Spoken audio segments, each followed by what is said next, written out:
Alors pour commencer, donc, sur le positionnement stratégique pour l'économie du territoire, on va parler notamment des grandes infrastructures ferroviaires, routières, et des grands équipements structurants qui donnent une visibilité, une place à ce grand territoire à l'échelle régionale et nationale.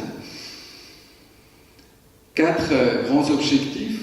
Le renforcement des possibilités d'un renouvellement des grands pôles économiques, justement qui donne ce poids au territoire à l'échelle supérieure.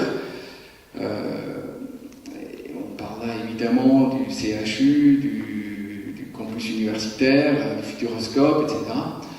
La position de carrefour, l'accessibilité, on a l'évidence de l'axe nord-sud, TGV, autoroutier, mais il y a aussi, vous le voyez sur le petit schéma, notamment l'axe qui, entre Nantes et Lyon, en passant donc par Poitiers, Châtellerault et Limoges, constitue en quelque sorte un axe est-ouest qui est important. Valoriser les atouts du territoire pour le tourisme et la culture, alors on va très peu parler de ces politiques-là. Le SCOT étant un document d'aménagement du territoire, il va poser un cadre, des règles, on va dire, pour les documents d'urbanisme. Vous le savez bien, le tourisme, la culture, c'est surtout une question de politique d'investissement, de programmation, de moyens pour pouvoir faire. Donc le SCOT, comme il ne programme pas d'argent, pas de moyens d'investissement, a relativement peu de poids sur ces questions-là.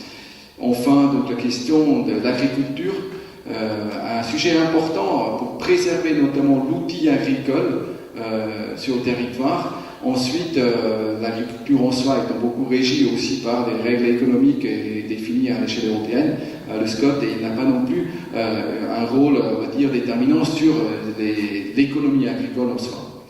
Alors, sur ce chapitre, une seule diapo, un seul schéma qui reflète notamment donc, cette position de carrefour pour affirmer à la fois les pôles, mais donc cette espèce de nuage sur la situation carrefour, marquée notamment par Poitiers sur le territoire, entre l'axe nord-sud, l'axe est-ouest, où il faut donc exploiter ce potentiel corridor, du corridor atlantique et des liaisons est-ouest pour l'ensemble du territoire. Donc cette situation carrefour qui est le moteur, on va dire, un facteur important pour le moteur de développement du territoire.